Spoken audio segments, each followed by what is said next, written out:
Bismillahirrahmanirrahim. Assalamualaikum warahmatullahi taala wabarakatuh dan salam sejahtera yang berbahagia Datuk Dr. Mahendra Singh Nahar Singh, Koordinator CDL, rakan-rakan guru CDL, pengetua-pengetua, guru-guru besar, guru-guru, rakan-rakan dari mungkin ada dari Indonesia dan juga Brunei. Bersama-sama kita pada hari ini Jumaat 25 hari bulan November tahun 2022 dan hari ini kita telah mempunyai Perdana Menteri Malaysia yang ke-10 untuk hari kedua.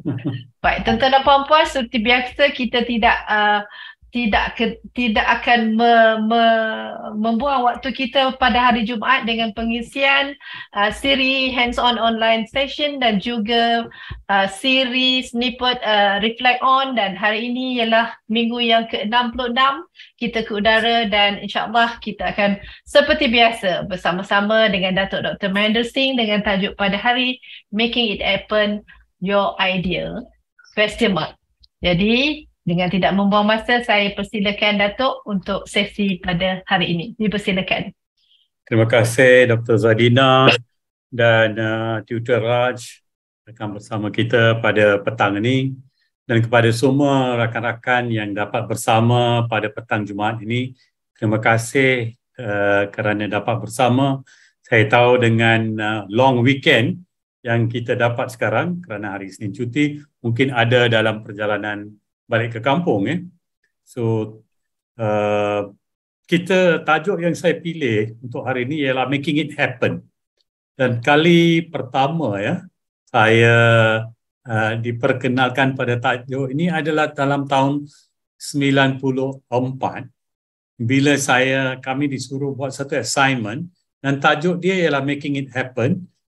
Dan Making It Happen ni kita mengupas idea yang ada pada seseorang individu.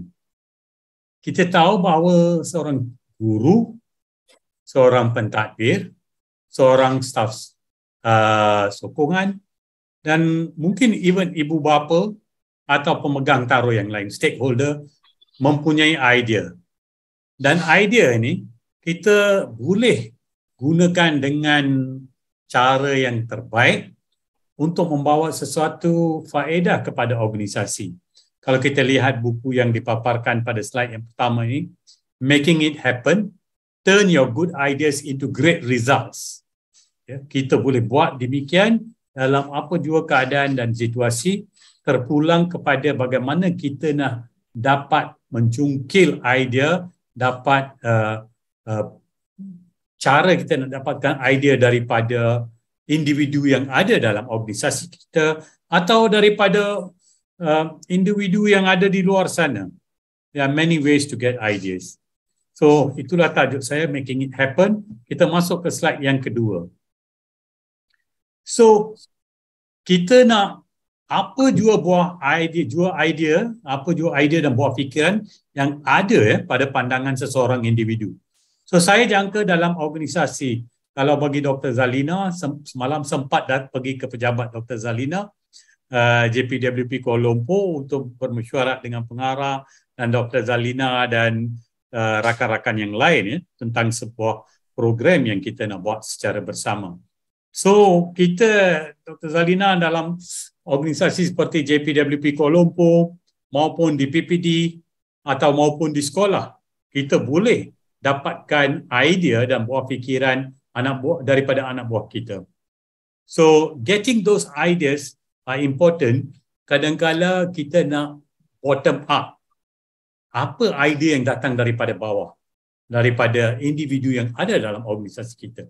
Kita tidak boleh, janganlah kita anggap idea itu hanya datang daripada pihak pentadbir, pihak pengurusan atau middle managers dan sebagainya. Idea boleh datang daripada siapa-siapa dalam organisasi kita.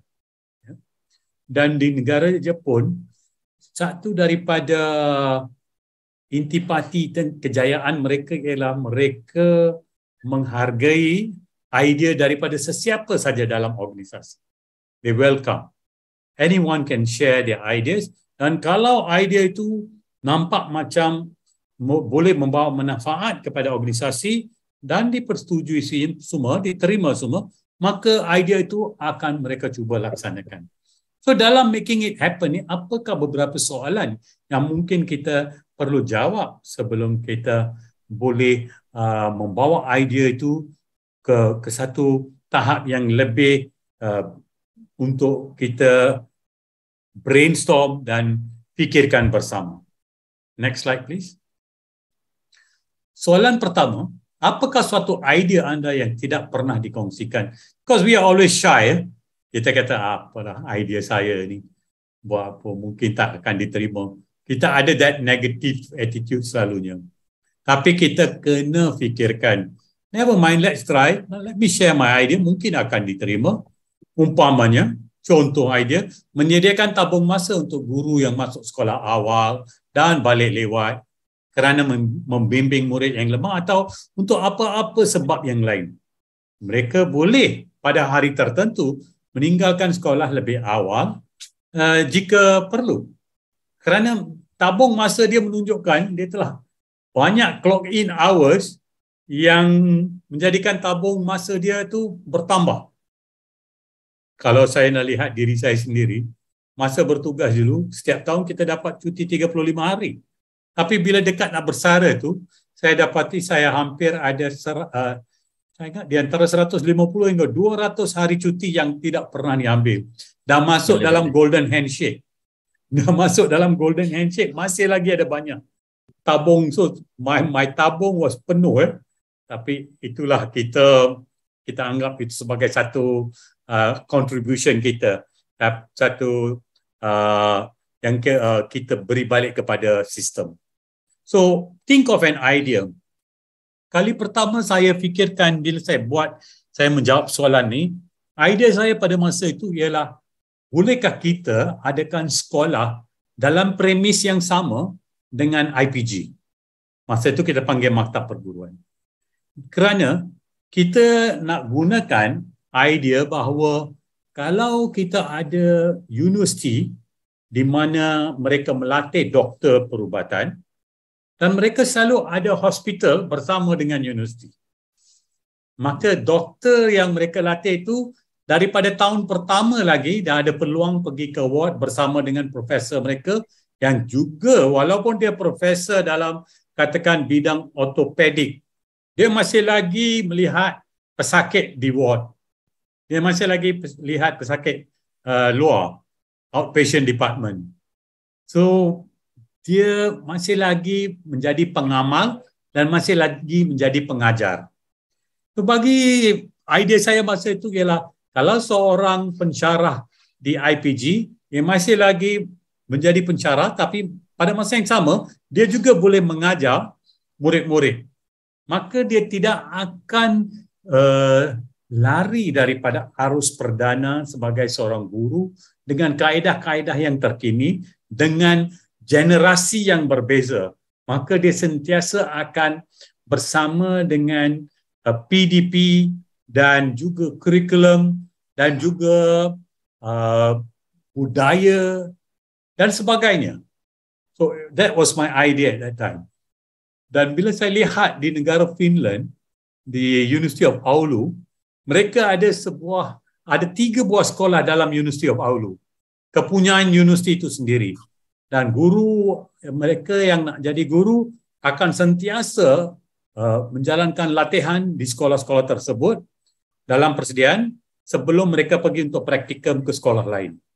So banyak latihan yang mereka dapat secara bersemuka dari awal lagi. Dan guru-guru di sekolah itu menjadi mentor mereka, mentor yang banyak berpengalaman dan boleh membimbing guru pelatih daripada universiti tersebut.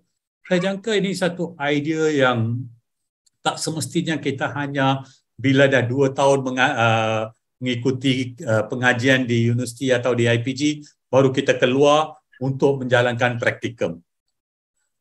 So that was my idea. Why did I believe, mengapa saya percayai akan idea tersebut? So kalau tuan-tuan ada sesebuah idea tu, maka jawab ke soalan kedua ni, mengapa anda percayai akan idea tersebut? Seperti contoh yang saya beri tadi, saya nak guru pelatih itu dapat peluang untuk bersama dalam kelas dengan guru mentor daripada semester pertama atau kedua atau ketiga lagi. Dah awal lagi dah ada keadaan the real experience dalam bilik darjah. Soalan yang ketiga yang kita kena jawab sekiranya kita nak cuba idea kita tu, bagaimanakah organisasi anda dapat menerima dan melaksanakan idea tersebut? Of course, kalau setengah idenya cantik, tetapi ia melibatkan dana, ia melibatkan kewangan. Tetapi ada juga idea yang tidak melibatkan kewangan dan idea itu boleh dilaksanakan. So, bagaimana kita nak menjual idea itu supaya idea itu boleh diterima? Dan idea yang saya maksudkan tadi bukan kemudiannya di maktab perguruan memang terjadi ada, kalau tak silap saya, 4 IPG di mana ada sekolah, 3 atau 4 IPG di mana ada sekolah dalam premis IPG. Kerana untuk nak bina sekolah dan sebagainya dan nak olah peraturan prosedur kerana guru sekarang berada dalam kawasan IPG. Bagaimana? Tapi semuanya boleh diuruskan. Kalau idea itu boleh diterima dan kita ada tata cara bagaimana nak melaksanakan idea itu. So, organisasi perlu ada minda terbuka kepada idea. Next question please, next slide please. Yang keempat, mengapakah organisasi anda tidak dapat memulakan atau memperkenalkan idea tersebut pada masa sekarang? Sometimes we have ideas dan kita utarakan, kadang-kala tidak diterima. Seperti saya sebut tadi, kadang-kala ia tidak diterima kerana kewangan. Ia ada implikasi kewangan. Kadang-kala kita rasa satu-satu idea itu memerlukan banyak, kita kena sediakan, kalau dalam kementerian kertas cadangan lah, kalau nak melaksanakan. So kita rasa terlalu banyak birokrasi. Tetapi untuk apa jua idea, permulaannya selalu kadang-kala ada cabaran. Tapi bila kita mulakan dan dalam masa yang tertentu, kita boleh melaksanakan idea tersebut. So, kita dalam nak menjawab nombor 4 ni, kita mesti dapatkan buy-in daripada rakan-rakan, daripada pihak pengurusan, daripada pihak-pihak yang berkaitan. Soalan yang kelima, apakah yang boleh anda lakukan untuk memulakan atau memperkenalkan idea tersebut? Maka kalau kita di kementerian, kalau di JPN, kalau di PPD, selalunya kita put pencil to paper. Kita sediakan kertas cadangan atau kertas maklumat dan sebagainya. Tengok. Atau hanya sekadar perkongsian dalam mesyuarat. Saya selepas habis masters dekat US di University of Houston, dalam satu perbualan dengan Datuk Dr. Ibrahim Bajuni, saya sebut pada dia tentang Principal Assessment Center yang ada dekat US. Kerana seorang daripada profesor kami itu memang dia pernah jadi pengurus Principal Assessment Center. Datuk Dr. Ibrahim, he is always an open-minded. Kata, okay Dr. Minder, why not you write up just 2 pages for me. 2 muka surat. So saya tulislah 2 muka surat tentang idea tersebut. Saya ada beberapa pamphlet yang saya bawa balik. Dan daripada situ, itulah permulaan pertama kami untuk kita ke UK untuk belajar lagi tentang principal assessment. Dan daripada situ, kita mulakan program NPQH pada tahun 90-an. That's the starting point. Kami 5 orang dihantar ke UK masa itu untuk melihat Principal Assessment Center dekat UK. Next point, apakah kekangan yang mungkin anda akan hadapi? Kadang-kala kita dalam organisasi selalunya ada Mr. No-No. Mr. No-No ni, apa jua idea kita bagi, the answer is no. So, in organizations, kalau organisasi nak mengamalkan Kaizen, continuous improvement, kita harus ingat bahawa kita kena ada minda terbuka. So challenges will always be there. Itu challenges daripada orang yang mungkin it's okay to question, tidak berarti setiap satu idea mesti diterima. It's okay to question, tapi setiap question itu mungkin ada jawapannya. So, dan yang terakhir, bagaimanakah anda dapat mengukur kejayaan pelaksanaan idea tersebut? Kalau diterima dan dilaksanakan, kita lihat kalau idea yang saya sebut tadi tentang ada sekolah dalam IPG, kalau kita dapat melahirkan guru yang lebih mempunyai kompetensi dan keterampilan yang sememangnya dapat menyahut cabaran sistem pendidikan kita, maka itulah satu cara untuk mengukur kejayaan. Kualiti guru kita bertambah baik, maka itulah satu cara. Ada banyak alat ukur yang kita boleh gunakan untuk menilai pelaksanaan idea tersebut dan kejayaan idea tersebut. So, itulah 7 soalan yang boleh kita kemukakan kepada rakan-rakan kita dalam organisasi maupun di peringkat sekolah, di peringkat PPD, di peringkat JPN atau di peringkat kementerian. Remember, everybody has got an idea. Tiap orang ada pandangan dan kita boleh memberi masa, ruang dan peluang untuk menerima idea daripada rakan-rakan kita. So itu saja, kita masuk ke slide yang terakhir. Jangan lupa ilmu tu boleh datang daripada pelbagai sumber. Buku adalah beban latihan untuk minda. Books are the training weights of the mind. So cubalah terokai ilmu maupun daripada internet atau daripada makalah, daripada majalah atau daripada sembang profesional dengan rakan-rakan. Ilmu itu akan boleh datang daripada mana-mana saja. Termasuk sesi hands-on kita pada setiap hari Jumaat. Serah kembali kepada Dr. Zalina. Terima kasih. Baik, terima kasih Datuk atas perkongsian yang saya kira hari ini sedikit berbeza tetapi juga baik, making it happen, iaitu kita mendengar soalan-soalan tentang kenapa idea itu kita nak berikan, kan? Tetapi pada waktu yang sama Datuk, saya kira kalau kita bercakap tentang kepimpinan, seorang ketua harus mendengar idea daripada orang bawahannya. Kerana tidak semestinya idea dari mereka yang lebih muda contohnya atau yang lebih rendah jawatannya itu tidak baik. Malah kadang-kadang sebagai ketua kita mendapat idea baru dari mereka yang lebih baik daripada apa yang kita fikirkan. Jadi sebenarnya idea itu boleh datang dari sesiapa sahaja, dari lapisan yang bagaimana apa-apa pun, tetapi mungkin boleh ditapis mengikut dihalusi aras dan keutamaan ataupun keperluan pada waktu-waktu tertentu itu. Ya, baik. Saya rasa perkongsian ini juga menambah ilmu kepada kita, terutama kalau ada dalam kalangan kita ini ialah pemimpin-pemimpin sekolah, pengetua-pengetua jadi atau guru besar, jadi ini juga ilmu yang saya kira saban minggu kita dapat 2. Satu, ilmu kepimpinan daripada Datuk, satu, ilmu pendidikan yang general daripada ataupun pedagogi daripada rakan-rakan guru CDL kita. Terima kasih sekali lagi Datuk. Dr. Zalina, saya nak tambah sedikit. Okay. Saya ada masa saya pernah gunakan tanpa tanya 7 soalan itu pun. Saya kata setiap orang ambil half A4 je. Kita ada sesuatu projek atau program. How can we improve it? Tak payah tulis nama. Kalau nak tulis pun boleh. Kalau tidak mau tulis nama, just write atau komen apa kelemahan dia sekarang dan apa caranya kita boleh buat penambahbaikan. Ada pernah gunakan. Very simple aja. Write what you think. How can we improve? Betul-betul. Maknanya banyak cara.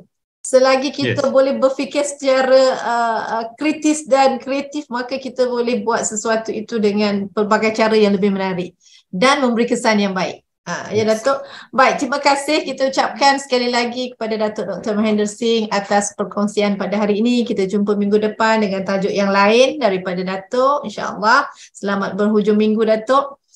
Baik. Tuan-tuan dan puan-puan, kita teruskan Thank kepada you. sesi kita seperti biasa yang saya nyatakan tadi. Hari ini ialah minggu yang ke-66 dalam siri hands-on online session kita, dan pada hari ini kita akan bertemu dengan orang yang tidak asing lagi, iaitu Cikgu Rajinder Singh yang akan berkongsi ceritanya ataupun perkongsiannya. Tentulah mengikut kepakaran yang beliau ada tentang sainsnya. Tapi apa-apa pun kita nyatakan dulu, sesi perkongsian ini ialah sesi perkongsian yang kita adakan setiap minggu, yang hari ini ialah siri yang ke-66, dan objektif kita dalam sesi ini ialah untuk berkongsi ilmu untuk jaringan dan jalinan untuk mendapat pengetahuan dan mengupayakan guru-guru sesama kita dalam rancangan ataupun dalam siri perkongsian ilmu ini. Dan sesi ini berlangsung pada hari Jumaat pada jam 3 hingga 4:30 petang. Tuan-tuan dan puan-puan, guru-guru yang baru mengikuti sesi ini, biasanya kita nyatakan bahawa sesi ini dibuat ataupun boleh diikuti secara percuma, pendaftaran juga percuma, dan nanti pada akhir sesi, pada tamat sesi pada 4:30 petang itu, tuan-tuan dan puan-puan akan mendapat sijil ataupun e-sijil yang boleh didaftarkan dalam SPL KPM kita. Baik, tuan-tuan dan puan-puan, kita teruskan. Mr. Raj, next page. Saya dah sebut tadi, kita teruskan. Okey, so hari ini kita akan bersama-sama dengan kebanyakan mereka antara guru yang ada di Malaysia ini sangat mengenali, kita panggil dia Sir Raj.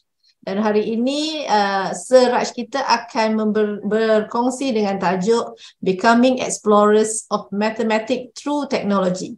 Saya tak mahir tentang apa yang nak dikongsikan sebab ini ialah bidang matematik, tetapi sains dan matematik itu ialah bidang Sir Raj kita. Jadi saya serahkan kepada Sir Raj untuk meneruskan sesi. Silakan Raj. Terima kasih Dr. Zalina. Okey, terima kasih juga diucapkan kepada Dato' Mahinda ya atas perkongsian yang menarik, and salam sejahtera diucapkan kepada semua. Okey, seperti mana yang diperkenalkan, saya adalah Tutor Raj, dan hari ini perkongsian ini adalah lebih kepada teknologi. Okey, dan perkongsian ini sebenarnya hi Siti, okay, apa khabar? Okay, so saya sebenarnya hari ini perkongsian idea ini tadi dia sebenarnya lebih kepada daripada magazine yang saya dapat yang ini ya. Ini sebenarnya kita dapat dalam every month lah, okay. Tapi dalam edisi yang ini yang menariknya dia cerita pasal eksplorasi di dalam menggunakan teknologi bila berhadapan dengan matematik. Okay, so khabar baik, okay, bagus, alright. So anyway, nak dijadikan cerita, sebenarnya masa saya dapat majalah ini, masa tu kita berada dalam zaman PKP. So jadi ramai kan di antara kita cikgu-cikgu yang kita mula menggunakan sesi online. So jadi bila kita guna sesi online ni pula, so jadi apa yang berlaku, banyaklah yang kita gunakan aplikasi-aplikasi yang kita boleh dapati daripada internet. So jadi hari ini itu sebenarnya merupakan kita punya perkongsian nanti. Okay, kita nak lihat macam mana beberapa aplikasi ringkas percuma yang kita boleh gunakan dan kita boleh buat eksplorasi bersama-sama dengan anak murid kita. Alright. So Nora Markom, saya suka dengan bahasa yang digunakan oleh Sir Raj Fasih. Oh ya ke? Oh say man, terharu kita. Terima kasih. Okay. So tapi itulah, kalau nak diceritakan pasal bagaimana boleh fasihnya bahasa ini, saya rasa mungkin saya perlu berikan kredit lah kepada rakan-rakan dan juga saya punya kawan-kawan di sekolah, sebab kita ni asalnya daripada pekan yang kecil, Tanjung Rambutan. So my neighborhood so semuanya Melayu. Okay, so I think that is one of the reasons kenapa you boleh pick up bahasa Melayu itu dengan lebih cepat. Okay, kalau dibandingkan dengan anak saya ni, memang dia tak boleh terror, tak boleh challenge lah kan, cara bapak dia berbahasa dalam BM ni. Okay, so jadi kelas, saya rasa tanpa buang masa, saya akan kongsikan beberapa slide dan beberapa aplikasi yang saya maksudkan tadi supaya kita boleh, apa kata orang, boleh praktikan bersama-sama dengan anak murid kita. Alright, dan secara tak langsung kita boleh memberikan satu pandangan lensa baru matematik yang bukannya kita boleh buat sekadar latih tubi sahaja, tetapi kita boleh buat eksperimen. Sebab bila cerita ataupun berbicara mengenai eksperimen, satu-satunya subjek yang biasanya akan terlintas di dalam minda kita tadi adalah mata pelajaran sains. Okay? Tetapi dengan adanya teknologi di dalam matematik ini, so percayalah cakap saya, kita sebenarnya pun dah boleh melakukan eksperimen di dalam matematik. Alright? Dan untuk itu, balik kepada slide yang saya nak kongsikan. Alright. So ini serba sedikit mengenai latar belakang saya, dan baru-baru ini sebenarnya Maths Olympiad ulang tahun ni yang ke-10. So saya sebenarnya diberikan kesempatan untuk bersama-sama dengan pelajar-pelajar yang sememangnya sudah hebat di dalam matematik. Okay? Dan saya masa itu saya kongsikan pasal Maths in Action, dan secara tak langsung memang saya ada sentuh pasal teknologi yang kita boleh gunakan untuk pelajar-pelajar ini tadi melakukan eksplorasi pada spektrum yang lebih luas, bukannya terhad kepada silibus sahaja. Okay? So jadi macam saya katakan tadilah, ini sebenarnya merupakan magazine yang saya gunakan untuk perkongsian saya pada hari ini. Okay, so kalau kita tengok artikel ini sebenarnya dikongsikan oleh Alison, Jennifer, Lara, Charity. So mereka ni sebenarnya memang level-level yang sangat menarik kalau kita dapat baca dia punya artikel ni. So oleh itu, so perkongsian ini saya akan olah sedikit supaya ianya kata orang tu kenalah dengan kita punya silibus tempatan. Alright. Dan saya juga nak minta jasa baik kepada rakan-rakan semua. So di sini sila pergi ke class point. Alright. So bila kita pergi ke class point ini nanti, so dia akan jadi seperti berikut ya.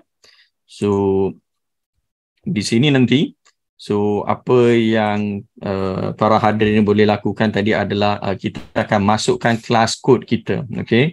Dan untuk masukkan class code ini tadi, so kita boleh pergi ke nombor yang kita boleh dapati daripada slide tadilah.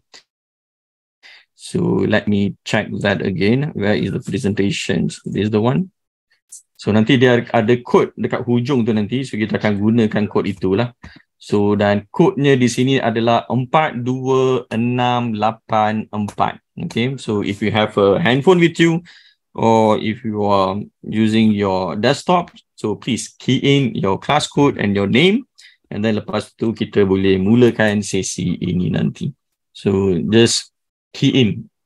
Alright, so setakat ni yang saya nampak hanya ada seorang, so sudah ada 2 orang. Okay, so just remember, alright, mudah saja dia punya kod dia 42684. Okay, so kita berikan sedikit masa ya untuk participants kita untuk join sesi class point ini nanti. So 4, 2, 6, 8, 4. Okay. So you can write down your names. Okay. So ada setengah malu nak tulis nama dia kan. It's up to you. Okay. You can write down whatever you like. Contoh sajalah. Ada yang nak tulis Capati handsome ke, bunga mawar ke, melur ke. So it's up to you. Alright. So far we have only around 5. Ramai yang malu-malu lah nak join kan. Okay. But I think we can move on with the next slide because nombor itu masih tertera di sana lah. Okay. 42684. Alright. So kepada mereka yang tak boleh join menggunakan class point ini tadi, tak mengapa. So kita boleh selalu gunakan bahagian chat di Zoom ini tadi. Okay. So let's see. How are you feeling today? So kepada mereka yang ada di sini, boleh kongsikan perasaan anda. So you can write down in the chat box, okay, and then for those who are in the word point itu tadi, so boleh tulislah pada word point itu tadi. Okay, Cikgu Nora amboi dengan spek hitam dia. So Cikgu Farhan, alright, so very energetic and a lovely icon yang dia gunakan. So ada yang happy, ada yang on-soy, alright. So thank you. So SRS, Fika, okay, thank you for your emoji, alright. So I do hope, okay, everyone, each and every one of you, okay, you are feeling energetic, you are happy, alright. So, okay, so it is good to see that dengan emoji-emoji ini, okay, so far ada yang ceria, sebab saya pernah buat aktiviti ini dengan grup yang lain. So ada yang rasa stres, maybe I think masa tu tak kena lah kan, masa tu kelas tu malam, so lepas tu mungkin ada yang nak busy tak habiskan homework dia ke apa ke, so I think maybe it is stressful lah untuk pelajar-pelajar. Okay, so anyway, thank you Zoom user, alright. So it is good, okay, so we have around 15 of our participants over here.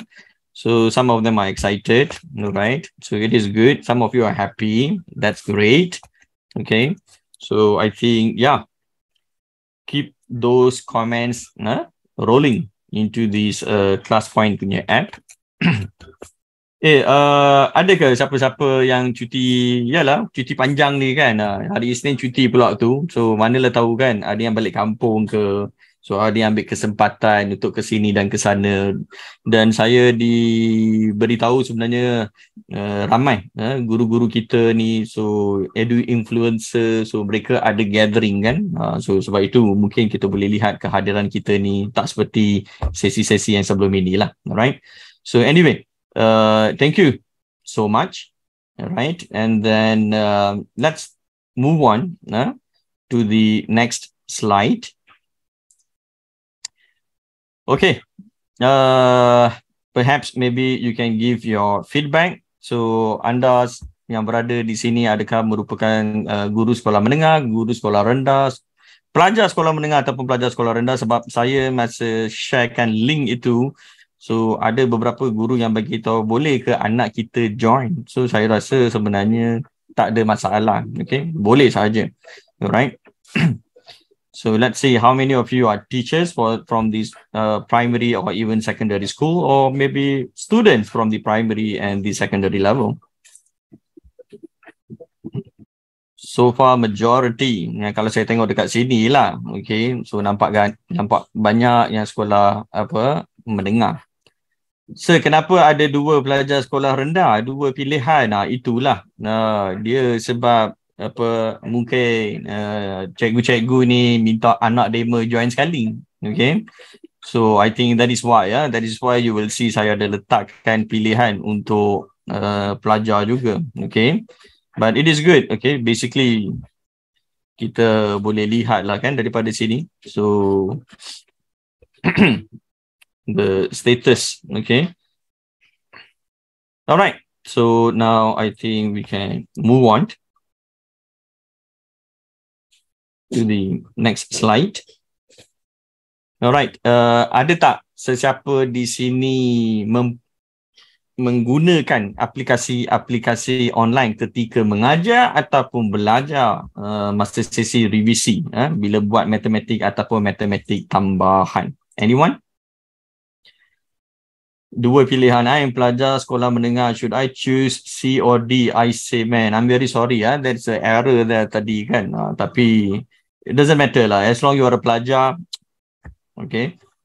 Just write down on that. Sorry for the inconvenience caused just now, alright.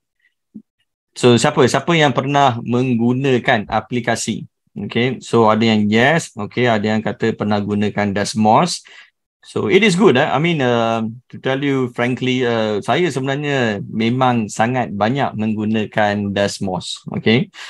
So let's see apa lagi Quizzes, Bluecurt, Jamboard. Okay. Right. Tapi Quizzes ini dia banyak kepada sesi-sesi soalan ataupun kita sekarang ni boleh buat lesson menggunakan Quizzes. So I think that is also another good point actually untuk gunakan Quizzes dalam nak buat eksplorasi dalam matematik. Alright. Okay. So ada siapa-siapa lagi yang pernah gunakan aplikasi yang lain? So ada sesiapa yang pernah gunakan GeoGebra? Anyone? Have you? Siti Nur Zulaika pernah. I see, man. Ini biasanya cikgu-cikgu ni they will know lah about GeoGebra ni. Okay. Alright. So yeah. Apa yang saya nak kongsikan yang main idea pasal teknologi pada sesi kali ini dia GeoGebra dan juga Desmos. Okay.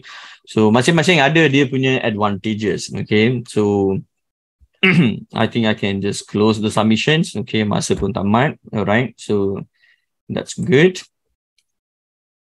Alright, so let's move on to the next slide. So ini sebenarnya merupakan paparan kepada mereka yang biasa menggunakan Desmos. Alright, and dan yang ini pula adalah kalau kepada mereka yang menggunakan GeoGebra. Dan GeoGebra ini sebenarnya kalau kita lihat dia ada banyak. Okay, dia ada calculator suite, 3D calculator, CS calculator, geometry. Saya sebenarnya banyak gunakan geometry. Right? Banyak gunakan geometry, graphing calculator dan notes.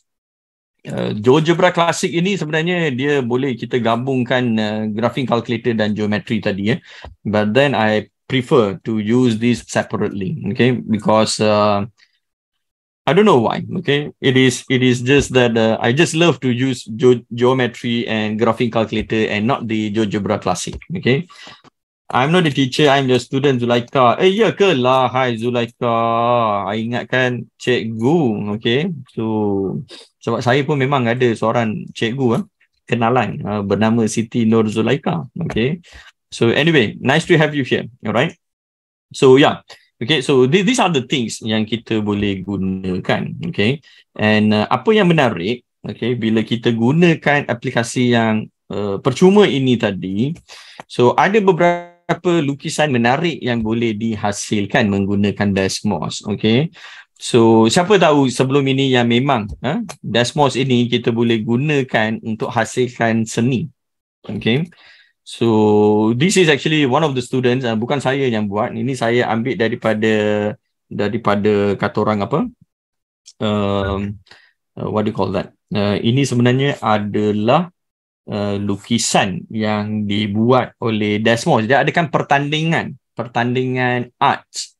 So maksudnya you akan gunakan formula matematik ataupun apa jua ilmu yang kita ada dalam matematik dan kita akan hasilkan lukisan. Okay, so jadi matematik ini siapa sangka kita boleh olah persamaan itu tadi untuk hasilkan lukisan yang begitu cantik. Alright, dan ini pun merupakan satu art yang dibuat oleh pelajar menggunakan Desmos. Tapi kalau tadi kita masuk dalam dia punya site Desmos tadi, yang kita nampak macam urat-urat benang ni sebenarnya dia bergerak. Okay, dia sebenarnya ada pergerakan dia. Okay, so that is the beauty lah. Okay, if you can come up with the equations and then ada cara dia kita boleh buat dia bergerak-gerak, so it will be very interesting bila kita tahu aplikasi Desmos ini tadi untuk hasilkan lukisan yang cantik.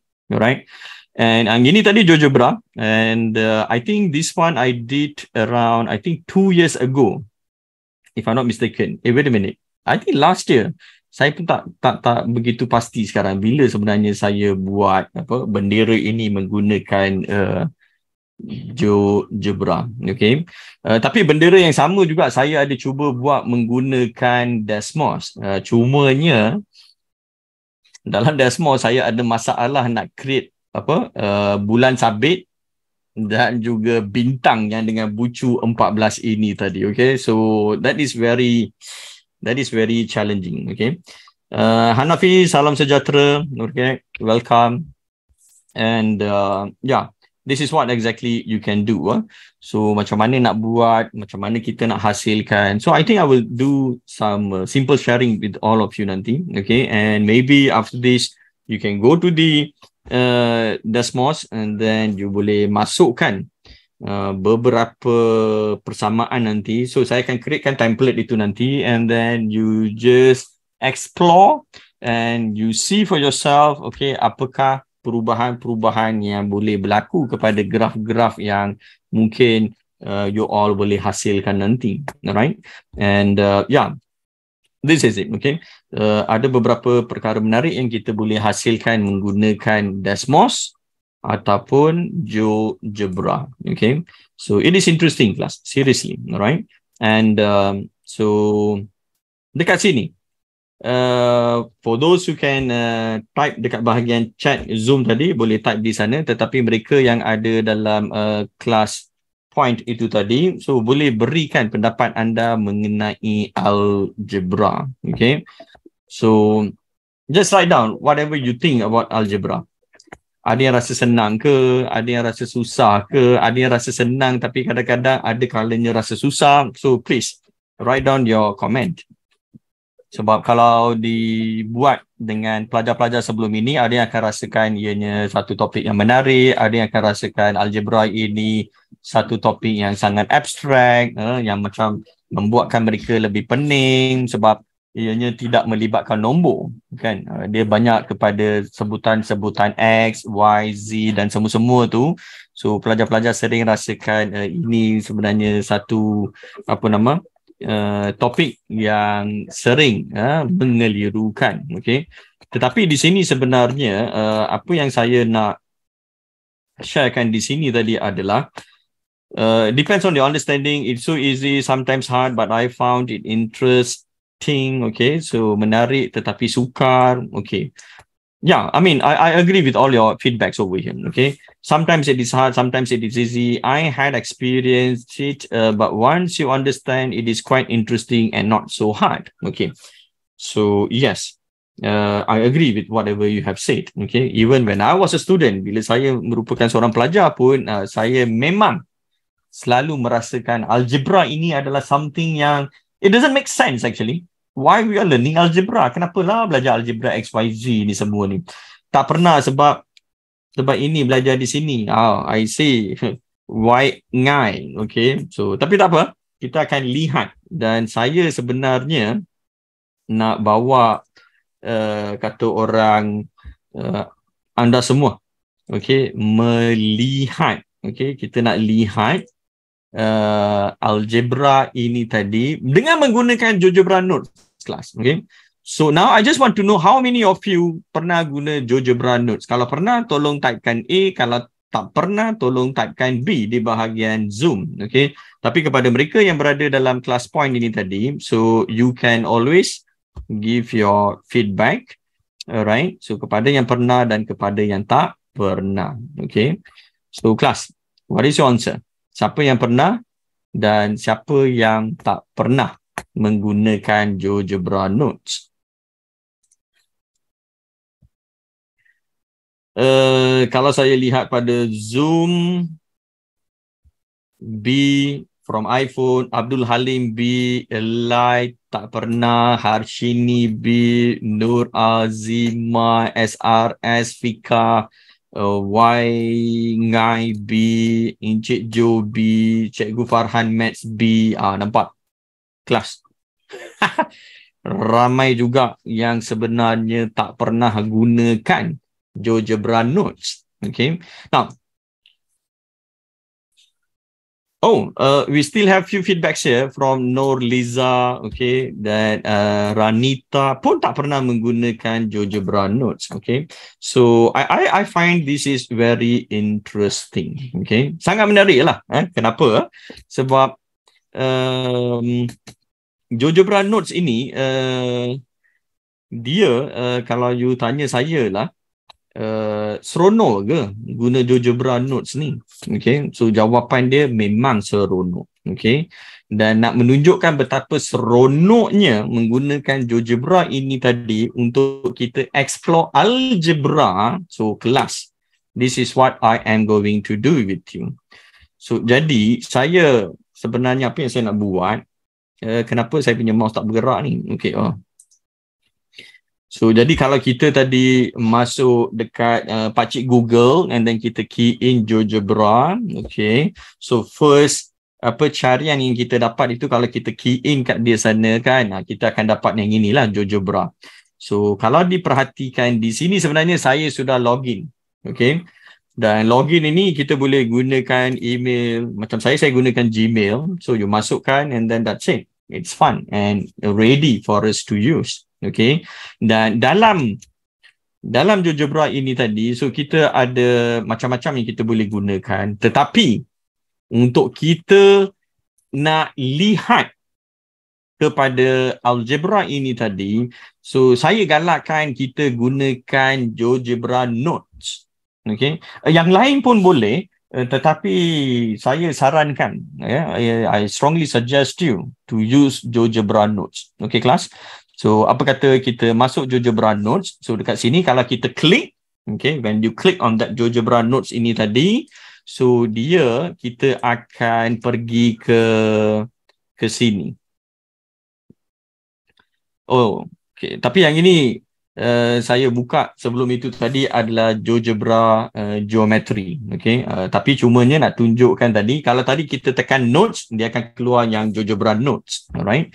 So, yang ini GeoGebra Geometry. But then from here pun kita boleh masuk kepada GeoGebra Notes. Cara dia tadi adalah dengan melihat kepada button dia di sini tadi. Yang kita ada button kecil-kecil ni tadi.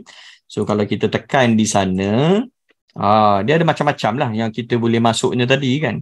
Okay, so jadi kita masuk kepada GeoGebra Notes. So, bila kita masuk kepada GeoGebra Notes, okay, so dan di sinilah beberapa magic yang menarik kita boleh lihat menggunakan si GeoGebra Notes ini tadi. So, jadi kelas, what I'm going to do is that kita ada buku teks, okay, so kita juga boleh guna mana-mana bahan yang kita boleh dapati daripada internet, okay. So, dan kita nak lihat macam mana kita boleh jawab semua soalan yang ada kaitannya dengan GeoGebra ini tadi, dengan algebraic expression ini tadi, alright, dan macam mana proses dia, yang dia GeoGebra Notes ini dia akan tunjukkan satu persatu macam mana sesuatu kiraan itu boleh kita selesaikan, alright. So, for example, okay, memang ini contoh kan, kadang-kadang kita dengan anak murid kita akan bagi example yang ini. So what I'm going to do, I am going to copy this. Alright. So yang ini sebenarnya adalah kita punya buku teks. Okay. So kalau kita boleh lihat buku teks tingkatan 1. So this is this example. Now I'm going to copy this. Alright. So saya akan copy yang ini. Dan kita akan lihat, okay, macam mana GeoGebra Notes itu tadi boleh membantu kita ataupun anak murid kita tadi buat eksplorasi dia sendiri. Okay. So, jadi kelas, kita balik kepada kita punya si GeoGebra Notes. Alright. So, dan di sini sekarang, okay, apa yang akan kita buat, kita akan copy paste lah. Dia punya soalan yang saya dah copy daripada buku teks tadi. Alright, so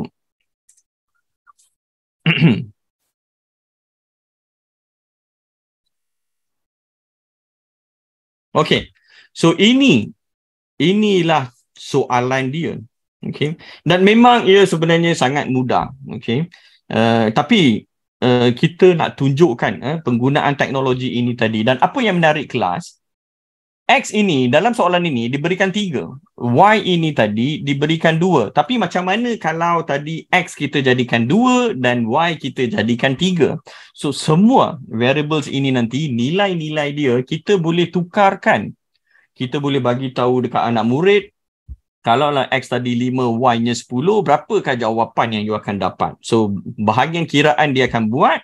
Tetapi bila kita nak semak sama ada jawapan anak murid kita tadi betul ataupun tidak. So di sini tadi, ingat dia, kita boleh pergi bahagian yang ini, kita boleh pergi kepada bahagian yang nak masukkan apa objek-objek geometri ini tadi. Tapi kita kliknya dekat tanda klip kertas itu tadi. So graspable maths. Okay. So graspable maths ini, kita nak lihat bagaimana dia boleh bantu kita untuk menjawab soalan-soalan yang ada kaitannya dengan soalan algebraic expressions itu tadi. So jadi apa yang kita nak buat sekarang, okay, di sini bila kita dah masuk, ingat dia, bila kita dah tekan si graspable maths, so paparan ini yang kita akan dapat. So daripada sini kita boleh masukkan persamaan kita tadi. So bila kita nak masukkan persamaan dia, right? So we click on these maths expressions and dan di sini kita masukkan persamaan dia tadi 8x. So kelas kita ada 8, kita ada x, kita boleh tolakkan dengan 5y, kemudian campurkan dengan 7. So ini kita tekan done. Alright, so kita akan dapat soalan tu nanti di sini. Okay. Now, apa yang menarik, kita nak masukkan nilai X sama dengan 3 dan nilai Y sama dengan 2. So, jadi kelas. Sekali lagi, kita akan masukkan kita punya nilai X yang bersamaan dengan 3 dan kita juga akan masukkan Y yang bersamaan dengan 2. So, there you are. Now, kita perlu adjust sedikit, kita perlu susunkan dia. So untuk kita nak susunkan dia ini tadi pun tak susah. Kalau kita lihat kepada ikon yang ini, bila kita tekan di sana, sekarang kita boleh rearrange kedudukan dia. Bukan saja kita boleh rearrange, tapi kita nak kecilkan pun boleh juga. Alright? So jadi ini cerita dia. So sekarang kita nak buat kiraan. Memang solution itu sudah diberikan, tapi di sini apa yang saya nak buat nanti, so peserta boleh berikan apa jua persamaan yang ada kaitannya dengan X kuasa 2, ada kaitannya dengan pecahan, ada kaitannya yang dengan kurungan. It can be any questions that you can think of. Trust me, kita boleh kira secara manual and kita boleh semak menggunakan GeoGebra Note sama ada jawapan kita tadi sama ataupun tidak. So sekarang kita nak lakukan kiraan. So tanda ini tadi sangat penting. So sekarang apa yang kita boleh buat? So kita boleh masukkan X ini tadi. Okay, ni kita tekan dekat X. Kita boleh masukkan X ini tadi di sini. Itu cerita dia. Dan sekarang kita masukkanlah nilai Y kita di sini. So ini yang kita dapat. Dan kalau kita lihat solusi ini tadi, 8 kali 3, 24, negatif 5 kali 2 dapat negatif 10. So apa yang kita buat sekarang, kita hanya perlu buat double click. Yang ini pun sama. So perhatikan ya, daripada kurungan itu sekarang dia dah bagi satu operasi 8.3. Tapi dot ini sebenarnya bukanlah 8.3. Ini operasi lain kepada pelajar-pelajar yang ada dalam sesi hari ini. So ini sebenarnya satu operasi darab yang kita boleh tuliskan. So 8 kali 3, sekali lagi kita boleh double click. Kita dapat 24, 5 dengan 2 tadi kelas. Yang ini, so 24 tolak 10 berapa? And then 14 campur 7 berapa? 21. Dan apa yang menarik? Bulatan ini tadi kelas. Bulatan ini kita tekan dan kita drag semua itu ke bawah and kita boleh nampak proses yang berlaku tadi. So jadi apa yang saya nak buat? Saya nak kecilkan sedikit. Okay, so there you are. Can you see that? Ini adalah beberapa proses detail yang dia tunjukkan macam mana kita dapat jawapan 21 itu tadi. So, this is what you can do. Now, not only that, remember apa yang saya bagi tahu tadi? Kita boleh tukarkan nilai X dan nilai Y. So, kelas, button spanner ini tadi, di sinilah sekarang dengan adanya kalau kita nampak ada segitiga dekat sini kan, kita sekarang sudah boleh ubah nilai X dan nilai Y. Sebagai contoh, kalau tadi saya nak jadikan X ini tadi sebagai negatif 2. So kita kurangkan. Okay, kita drag dia, kita kurangkan. So jadi sekarang kalau tadi kita jadikan 2, nampak tak ditunjukkan perubahan yang berlaku dalam penyelesaian ini tadi. Dan kalau Y ini tadi, kita naikkan dia menjadi 3. So ini yang kita akan dapat. Dan pelajar boleh lihat sendiri. Dan bukan itu saja. The coefficient perkali bagi X yang 8 ini ataupun perkali Y negatif 5 ini tadi kelas, kita boleh tukar. Kalaulah kita tak nak 8 dan yang ini tadi kita jadikan dia 10. So apa yang berlaku? Ataupun 9. So apa yang kita akan dapat? So jadi di sini pelajar-pelajar kita boleh berikan equations dan sebagai pendidik, kita boleh bagi tahu dengan anak murid kita. We can just tell our student, okay class, if let's say the X is equals to 5 and Y equals to 1, what will be your answer?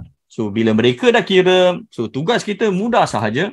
Kita hanya perlu tukarkan nilai X dan Y itu tadi dan kita lihat adakah jawapan kita, anak murid kita tadi, dia dapat jawapan yang sama. You see? So, this is one of the things that we can do with the so-called GeoGebra notes. Tapi bukan itu sahaja.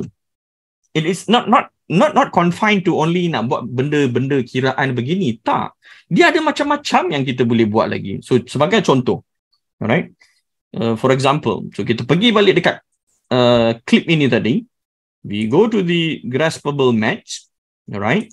So what we do now, sekejap ya, saya perlu kecilkan yang ini, kita susun dia. Now class, dia ada, kalau kita pergi ke tingkatan 2, form 2, so there is a one topic, it is called rumus algebra, algebraic expressions tadi. You know, katakan kalau kita tadi diberikan persamaan Y equals to mx plus c, so kita sekarang nak jadikan M sebagai subjek, then what will be the answer? Okay. So apa yang kita boleh buat? Okay. So I just would like to share with you what exactly we can do. Alright. So ceritanya tadi kita diberikan Y. Wait a minute. Kenapalah saya guna benda tu ya? Sekejap. Kita padam balik. I should use the pen.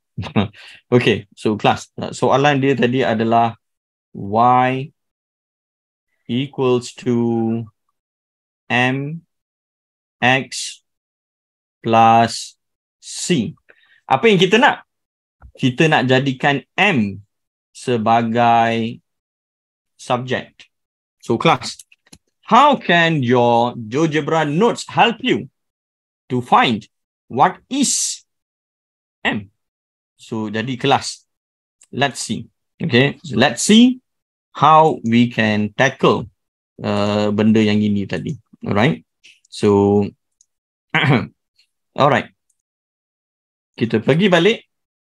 Tempat yang kita nak masukkan kita punya mathematical punya expressions itu tadi. So, class, it is Y equals to MX plus C. So, there you are. So now, what are we going to do? So kita tekan balik yang apa simbol ni ya, yang macam ada cross tu. Sebab saya nak susun dia. Okay, I want to arrange benda ni tadi. Alright. So kita balik kepada yang apa? Yang arrow bersilang ni pula. Okay. Now, kita nak jadikan M tadi, selalu kita bagi tahu dekat pelajar kan, C ini you boleh pindahkan ke sana, yang positif jadi negatif. Now, look at the magic. What will happen over here? This is C. Kita akan pindahkan dia ke kiri. Dan kita pindahkan dia sahaja, apa yang berlaku? Y minus C. So, kelas. Itu yang kita buat. Now, apa action seterusnya? Kita nak M, tapi kita ada X. Boleh tak X ini kita letakkan dia di sebelah C? Nampak tak? Sebenarnya tak boleh letak sebelah C, tapi automatically dia akan bagi idea yang C itu tadi, X itu tadi mesti diletakkan di bawah sebutan Y tolak C itu tadi. So now I can just exchange this and there you are. So you see, it is so interesting and kita boleh berikan apa-apa problem dekat anak murid kita ni tadi and let them explore on their own. You see, you just give them a simple equations and suruh mereka, kalaulah tadi kita nak jadikan sesuatu variables itu tadi sebagai subject, so apa yang kita akan dapat? You see, so this is the beauty of using these GeoGebra nodes. Okay, dan mereka boleh do their own explorations because they know what is the equations. Okay, apakah nilai X-nya, nilai Y ke, ataupun ada nilai Z-nya tadi. So let them do it. Let them see what is all the steps yang terlibat.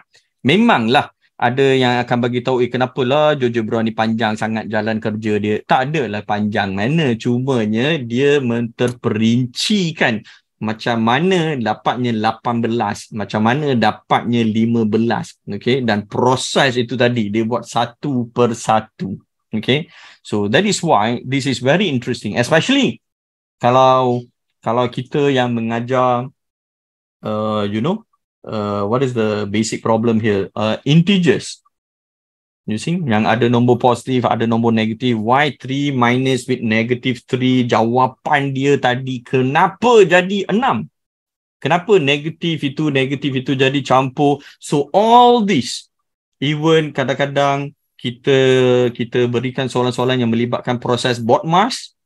So, jadi dekat sana pun sangat menarik. So, dia perlu tahu apa proses yang terlibat nak cari jawapan dia. Perlu buat yang darab ke, perlu buat yang bahagi ke. So, dia ada sequence tu yang dia kena follow. So, GeoGebra nodes will be a good place for our students to explore all these variables, all these equations with the positive sign, with the negative sign. It can be fractions. It will be interesting. Alright. So, itu serba sedikit pasal GeoGebra node. Sebenarnya ada banyak lagi ya. So, but that is serba sedikit pasal GeoGebra nodes. Alright. So, let's see. Alright. Kita balik kepada kita punya slide tadi. Okay.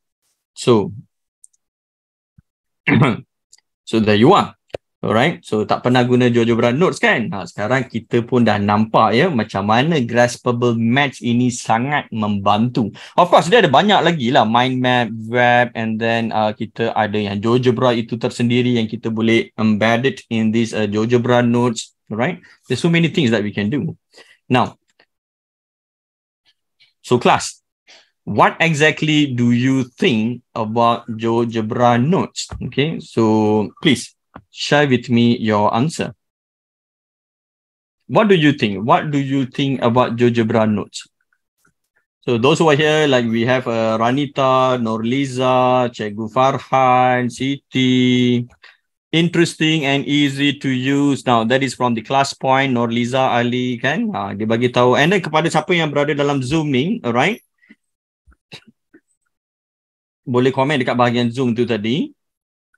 So kita ada komen daripada Siti, interesting to explore, akan apply GeoGebra nodes. That is from Azlina. Why easy way to explain formula to students? Yes, exactly. that is the main reason yang saya gunakan pasal bila nak ceritakan kenapa jadinya positif dan negatif semua tu tadi kan. Tapi asalnya saya akan gunakan the neraca dekat belakang lah. Okay, I will explain that first, and then bila nak mula buat latihan, and yeah, you can always make use of these GeoGebra notes. Okay, it will be very interesting for our students to to explore. Alright, and then macam calculator, yes, like okay, but then of course GeoGebra ada dia punya calculator dia tersendiri. Okay, so it will be very interesting. Will be very interesting for you to explore with your students, right? Dan sebenarnya yang ini pun kita boleh jadikan sebagai satu homework. You see? So you guna GeoGebra, so you have all these equations, okay, you just key in everything, you check what is the answer, and then try to see, okay, kalau ada banyak sangat steps dia yang you rasa pening, yang tak sepatutnya kita tuliskan di sana, it is okay, so just see the manual calculations, and yang apa yang ditunjukkan dengan GeoGebra itu tadi, so tengok macam mana detail calculations dia dan cara kita jawab dalam ujian. So apa perbezaan dan persamaan dia tu tadi. Now what I like to do next is that I like to bring you to Desmos actually. Alright. Tapi GeoGebra ni pun sebenarnya tak habis tau. Dia punya cerita ni banyak. Okay, because kalau macam saya katakan tadi kan, dia ada graphing, dia ada geometry, 3D calculator. 3D ini banyak kepada 3D objects, alright. And then scientific calculator, alright. GeoGebra notes yang saya dah kongsikan tadi. And I like to bring your attentions to the GeoGebra geometry, alright. So this is another kata orang tu wonderful apps yang memang akan sangat memudahkan hidup kita, especially kalau kita ni jenis yang mengajar geometri ataupun kita nak buat graph ataupun yang ada kaitannya dengan geometri coordinate, transformation, kelas. This is a must.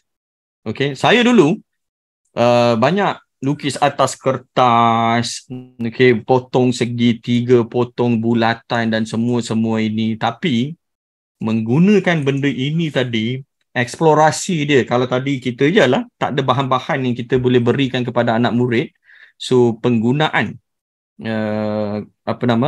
GeoGebra geometri ini tadi sangatlah berbaloi. Sebagai contoh, alright, bila kita ajar murid tadi pasal pantulan, simetri kan, ada garisan simetri, reflections, okay. So how can we do that? Well, kita perlu ada kita punya garis pantulan, alright. So there you are. So this is our the reflection line tadi kelas, and let's label it warna merah. And apa yang menarik, kita boleh lukiskan kita punya objek itu tadi. So it is up to you. Macam mana, apa jua bentuk objek yang kita nak berikan. Dan kalaulah objek ini kita nak tahu image dia tadi, so you know, sometimes when we explain to the students, kita akan bagi tahu dia, you know, class, you have to make sure that point C to these reflections ini tadi mesti sama jarak dia. So this will be our C prime and so on. Yang ini tadi dia akan jadi D prime. Okay, so yang ini tadi adalah E prime kita, and then yang ini tadi adalah kita punya F prime, and yes, this is going to be our image. You see? So but what happened here is that di sini kita sebenarnya nak pelajar kita explore.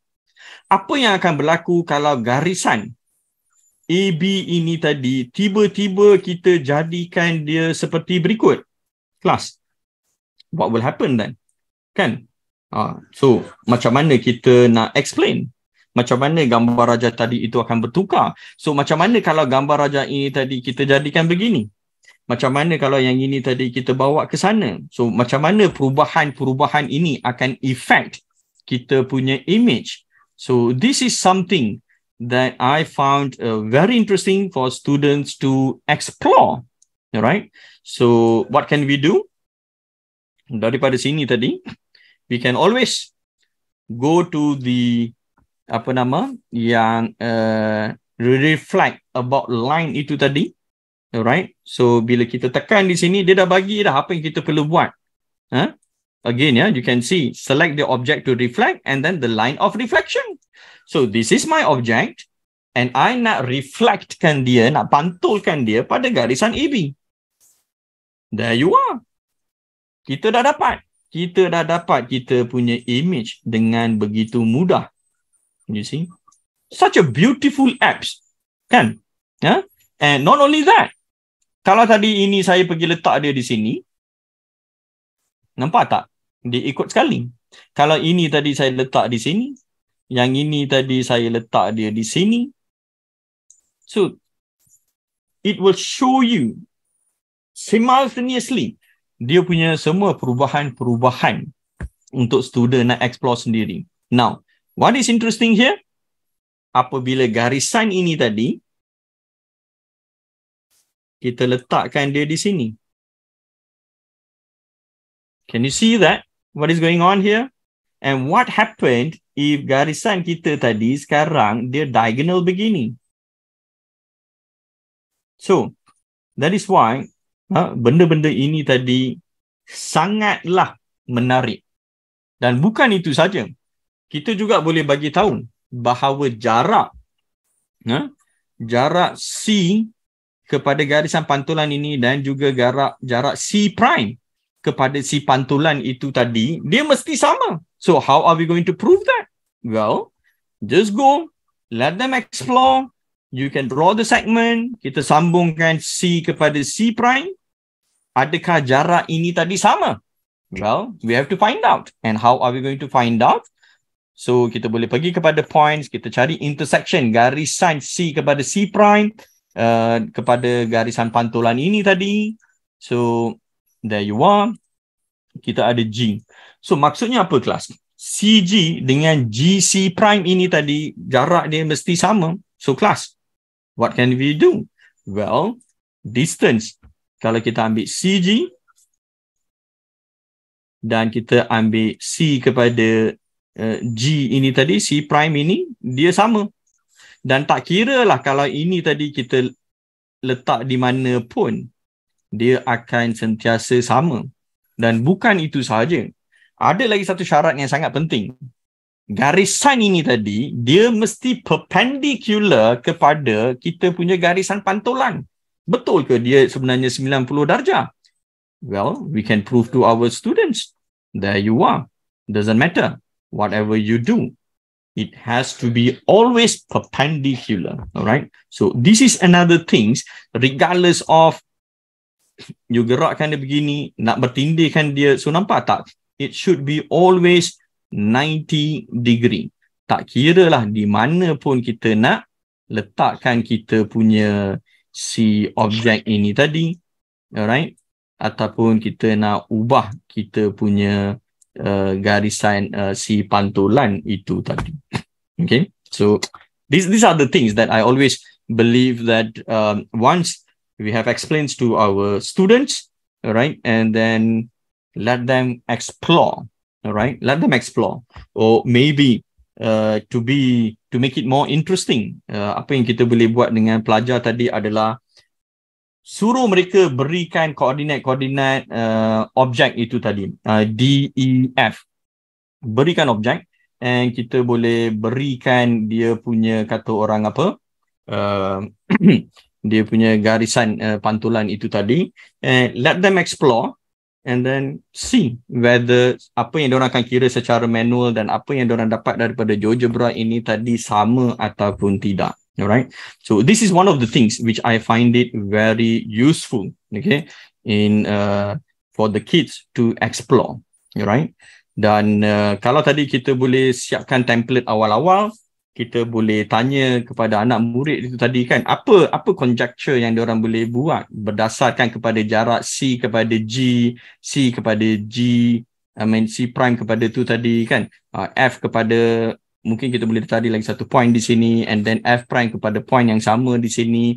So let them see actually apa istimewanya bila berlakunya pantulan itu tadi. So this is interesting tools for us to explore. Now, let me clear this. Lupa nak bagi tahu. Katakanlah tadi kita nak save, alright?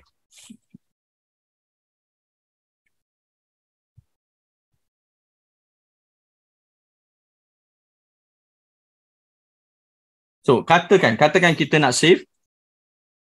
Kita boleh save dia sebagai private ataupun kita boleh save sebagai share. So, katakan kalau saya letak share lah. Saya letak share yang ini tadi. So, saya save. So, bila kita save, alright. So, apa yang berlaku? Di manakah perginya benda yang kita savekan ini tadi? So, you can always go to your profile.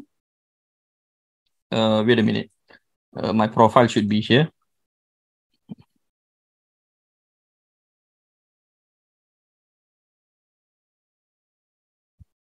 So, benda yang kita save itu tadi ada di sana. Dan daripada sana nanti, so kita dah boleh. Okay. So, kita sebenarnya dah boleh kata orang share aktiviti ini dengan anak murid kita tadi. So, it is simply, you know, when you click yang kita boleh sharekan link apa yang kita dah buat ini tadi dengan kita punya students, right? And to do that, so if you see here copy of reflections explorations ini tadi, so jadi apa yang kita boleh buat, so pelajar dia boleh kita berikan copy itu tadi di sini. No, something wrong with my TV punya screen, so that's why I have to look at my PC which is on my left. So yang ini tadi, alright. So we can save and then link itu tadi kita boleh berikan kepada pelajar. So let's see if we can do that. Sebab saya nak bagi link ini tadi kepada kepada students. So kita klik di sini. Ini link yang kita ada. Kita boleh copy. Alright. So let's copy this. So once kita dah copy yang ini tadi, so what I can do, I can give you the link dekat bahagian chat tadi. Alright. So I can give it you over here. So now peserta ataupun pelajar yang ikuti kelas kita tadi, you dah boleh tukarkan koordinat dia, you dah boleh tukarkan rupa bentuk objek itu, boleh tukarkan dia punya kata orang apa, garis pantulan, and let the student explore. Okay, mungkin diorang idea pantulan itu pun mungkin kata orang tu sama-sama, tetapi bila diorang ialah buat sendiri kan eksplorasi ini, so I'm sure that actually mereka boleh dapat idea yang lanjut pasal pantulan, right? So that's what you can do. And not only that, kadang-kadang kita selalu rasakan, you know, bila kita nak buat yang pasal bulatan kan, sudut ini macam mana, sudut itu macam mana.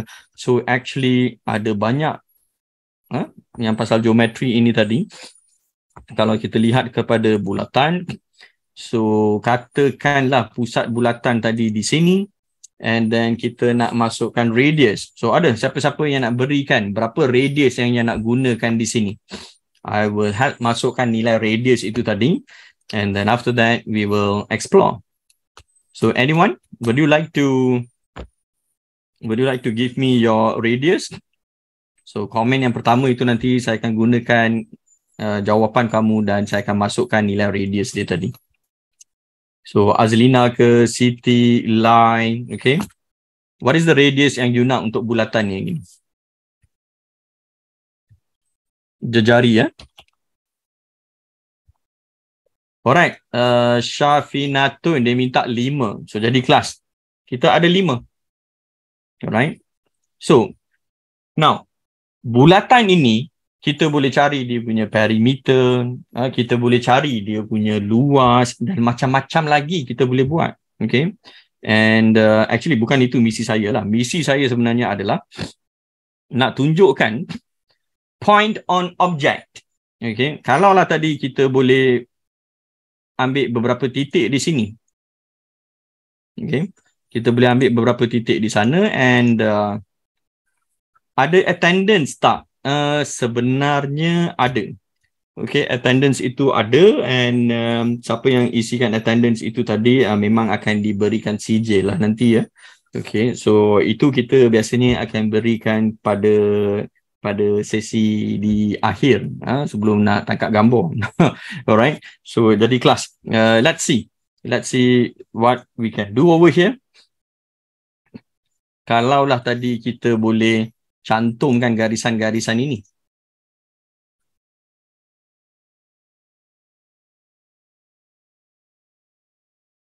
Alright. So, soalan yang kita boleh tanya dengan pelajar, katakanlah kita boleh lukiskan lagi beberapa titik di atas garisan ini tadi. Dan sekarang kita sambung garisan-garisan itu seperti berikut.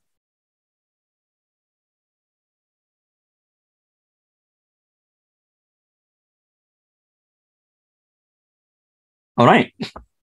So, kalaulah saya ataupun kita tanya dengan anak murid kan, agaknya lah sudut-sudut ini tadi, yang mana paling besar? So, what do you think? Kalau ini tadi sudut A, ini tadi sudut B, ini tadi sudut C.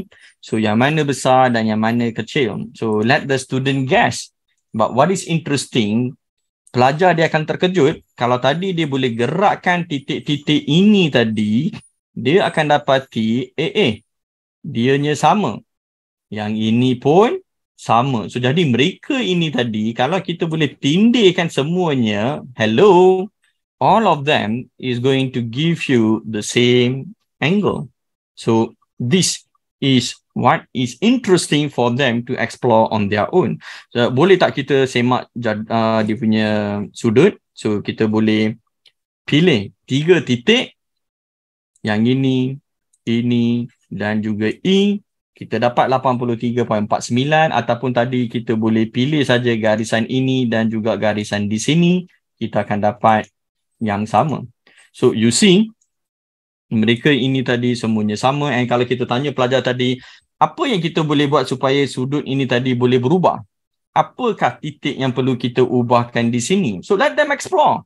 Kalau tukar D, ada tak perubahan? Tak ada. Kalau tadi tukarkan C, tukarkan C, apa yang menarik? Semua ini tadi akan memberikan sudut yang sama. Macam mana kalau tadi kita tukarkan kedudukan E tadi?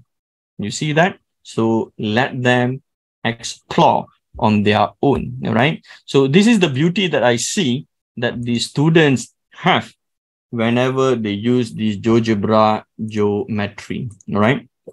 So itu al-kisahnya pasal penggunaan GeoGebra geometry ini tadi, alright? Dan kalau ditanya susah ke nak belajar, sebenarnya tak juga, sebab GeoGebra ini tadi dalam YouTube dia ada terlampau banyak video-video yang boleh kita ikuti kalau tadi kita nak belajar. Of course, dia lebih technical jika dibandingkan dengan Desmos, tetapi it is worth it, right? Because apa yang diorang buat, they are very clear for you to explore semua-semua tu tadi, right?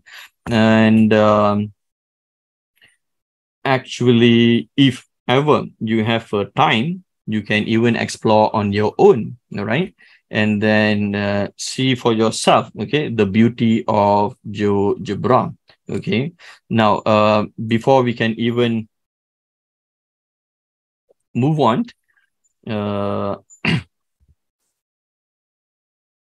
let's see the next slide dia tadi.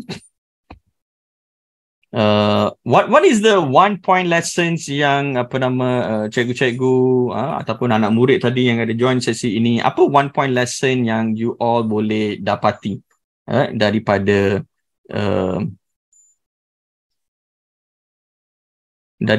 sesi hari ini? So what exactly that you got from these sessions? So just write down your comments. Okay, what is the one point lessons yang you perolehi daripada sesi ini tadi? Cara penerangan yang lebih senang dan dapat memikat minat belajar murid. Yes, Ngai, I totally agree with you. And Ranita Abdul Rahim, komen dia menarik. So yes. So memang betul lah, pengalaman saya menggunakan GeoGebra ini, okay, sebab biasanya mereka bila ditanya lagi apa yang membuatkan mereka menarik, sebab dia boleh nampak kan animasi yang berlaku and all those pergerakan, dan bila kita copy link itu, kita bagi dia, dan bila mereka explore sendiri, so mereka dapati benda itu tadi dia sangat mengujakan, lebih macam mudah untuk mereka nak faham, ataupun apa jua yang kita terangkan di dalam kelas itu tadi, so dia akan memberikan mereka macam kata orang tu macam satu added advantage lah, yang ini ke yang berlaku kalau kita tukarkan sini, kita tukarkan begitu. So itu sebabnya kalau mana-mana soalan yang melibatkan bulatan ke, geometri ke, so memang best di cut copy paste saja soalan itu ke dalam kita punya GeoGebra, kita buat dia punya bulatan ke apa ke, and then let them see for themselves what exactly happens kalau semua titik-titik itu tadi kita boleh ubah, kita boleh olah. Pelajar akan lebih tertarik nak belajar, terutamanya pelajar sekolah menengah rendah. Oh yes, right. And there is another apps which is interesting for us to use. Nama dia Desmos. Siapa pernah guna Desmos di sini? So kalau tadi ada yang sesiapa tanya kan, Desmos dengan GeoGebra yang mana bagus? Bagi saya kedua-duanya bagus. Okay. So tapi macam komen Azlina, ada untuk ajar graf. Now, Desmos dia lebih daripada graf. Okay. Seriously, dia lebih daripada graf. So apa yang saya nak buat, saya nak kongsikan kelebihan menggunakan Desmos dalam kita punya sesi kelas. So what I will do, let's go back over here and let's move to Desmos.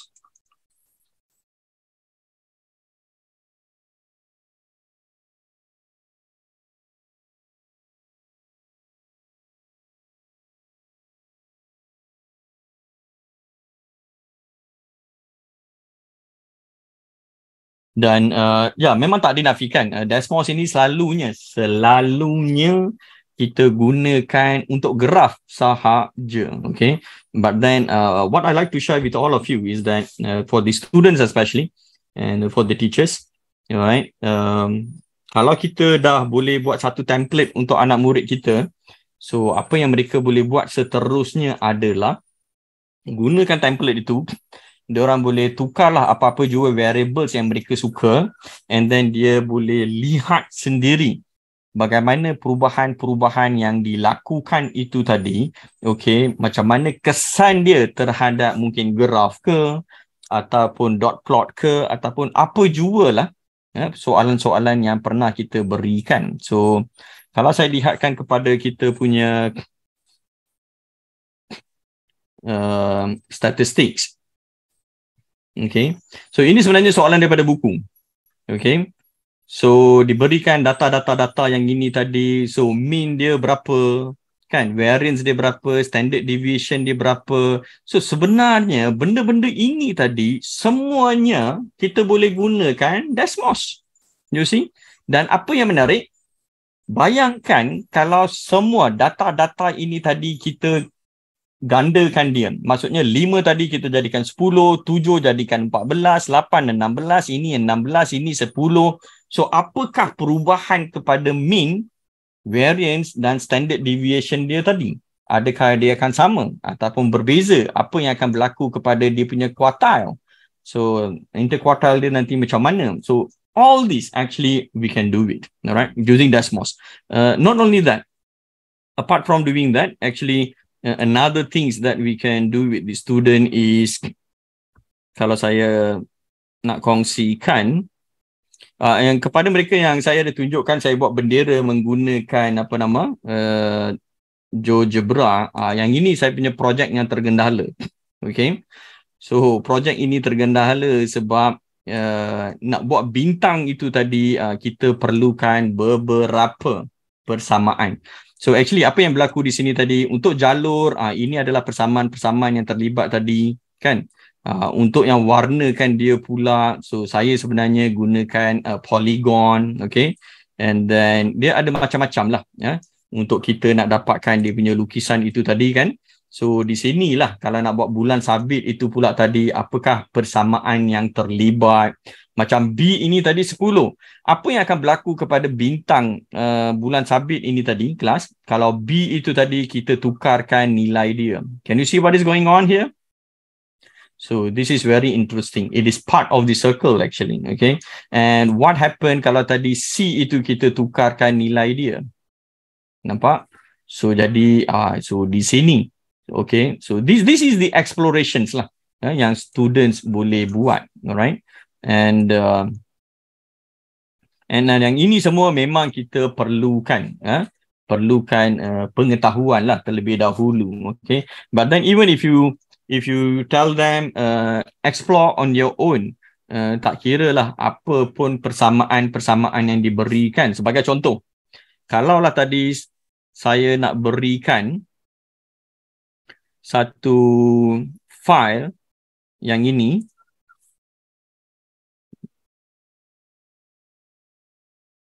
so saya akan kongsikan bahagian link nanti. Kita akan gerakkan titik S dan juga titik R ini tadi. Okay, kita boleh gerakkan. And then apa yang kita akan buat? So kita nak lihat sama ada, okay, bola yang dibaling ini tadi, adakah dia akan masuk dalam lubang ini ataupun tidak. Alright. So let's see ya. Let's see macam mana kita boleh dapat jawapan dia ataupun tidak. Ataupun cikgu-cikgu ataupun peserta, kita boleh masukkan koordinat ini tadi. So you boleh letak dia di sini. You tahu koordinat bola itu berapa. Masukkan di sini nanti. Kita tahu nilai X dia, nilai S dia tadi. And then kita boleh gerakkan dia ke sini. So nilai-nilai ini semuanya akan bertukar. So tapi kalau tak nak guna tanda yang ini tadi, gunakan sahaja yang CR ini tadi dan adjust lah kedudukan CS ini tadi, and then see for yourself whether bola itu tadi dia akan masuk ataupun tidak. So how you can do that? Di sini tadi kita share graph dengan peserta. So you just copy that, and then after that pergilah kepada bahagian chat dan kita masukkan komen link itu tadi.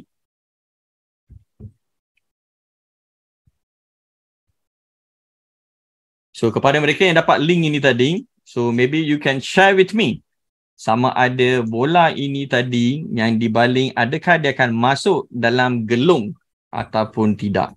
So please take your time, do that, dan saya rasa saya akan berikan link kehadiran. So ada siapa-siapa yang dapat jawapan dia? Kalau ikutkan Ranita Abdul Harahim, dia kata masuk. Okay.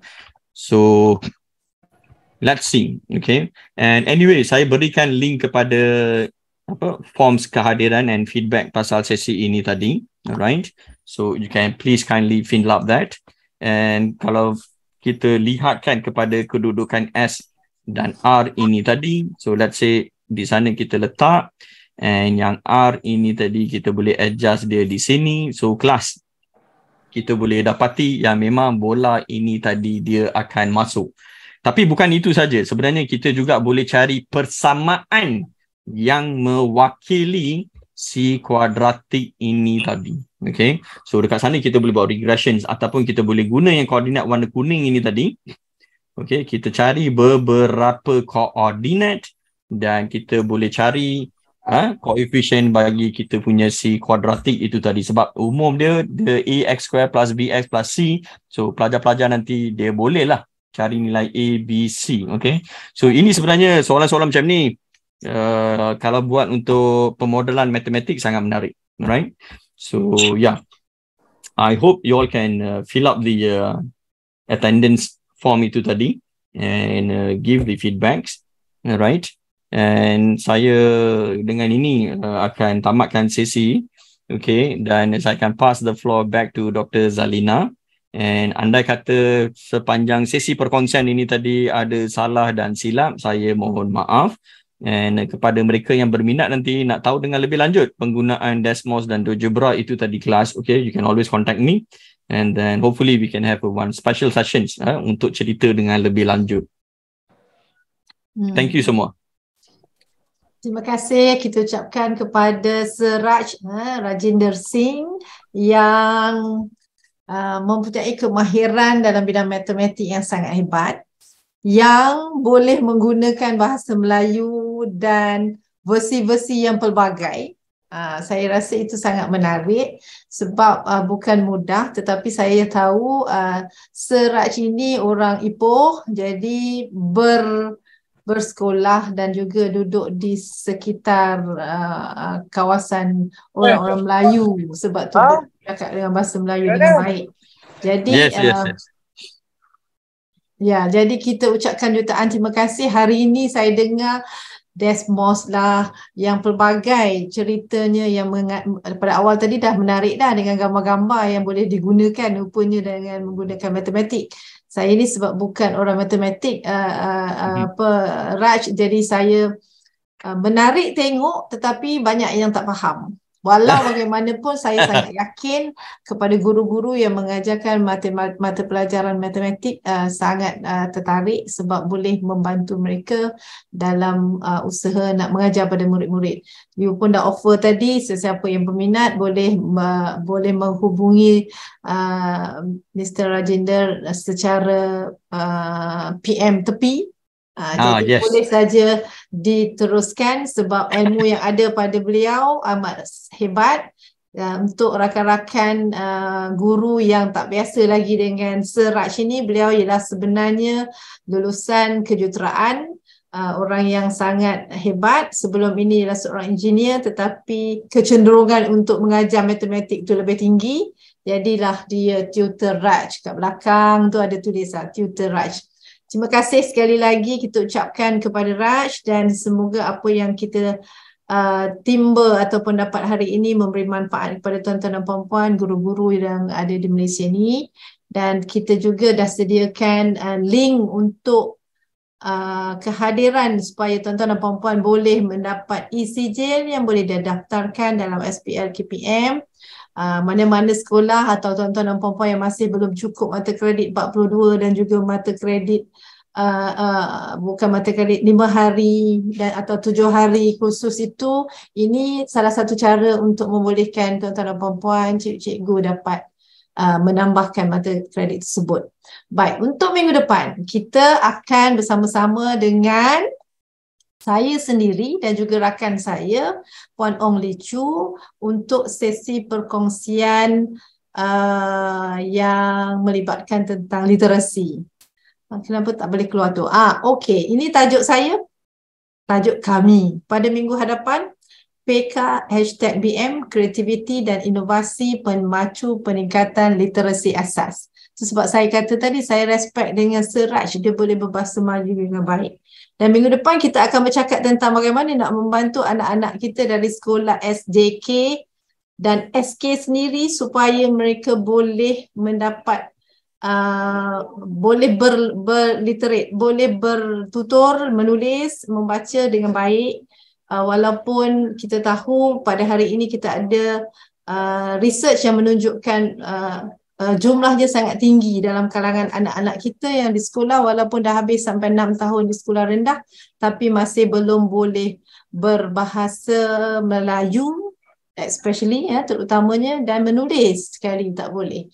Jadi kita nak cuba tunjuk apa yang kami buat dan nampak ada perubahan kepada anak-anak murid menggunakan cara yang kami telah laksanakan. So jumpa minggu depan untuk sesi tersebut, dan sebelum kita mengakhiri juga telah diletakkan link untuk pendaftaran minggu depan. Okey, baik cikgu semua, kita paparkan wajah kita masing-masing untuk kita ambil gambar. Seperti biasa, sebelum kita berakhir, kita biasanya akan ambil gambar untuk dokumen kita. Silakan on ataupun buka kamera masing-masing. Tak kiralah kita dalam kereta ke, kita dekat sekolah ke, kita di dapur ke, tapi capaian untuk mendapat ilmu tu masih mudah hari ini. Tu saya nampak live dalam kereta. Cik Jo memang ada green screen belakangnya. Gina Manan ada dekat looks like office lagi ni. So kita ambil gambar, silakan. Kawan-kawan CDL juga boleh tolong ambil. Saya juga ambil. Okey. Terima kasih sekali lagi Raj atas perkongsian hari ini. Apa ilmu you memang banyak dan kita tak akan jemu untuk mendapatkan ilmu itu. Lagi-lagi ni secara percuma. Jadi minggu-minggu tertentu kita akan jemput lagi. InsyaAllah kita ketemu lagi pada tuan-tuan dan puan-puan yang lain. Selamat berhujung minggu. Dan selamat bercuti pada hari Isnin nanti. Kita diberi 1 hari lagi cuti. Selamat bercuti, gunakanlah hari tersebut dengan sebaik mungkin. Kita jumpa lagi. Sekian. Assalamualaikum. Bye. Okay, bye. Thank you everyone. Thank you for joining.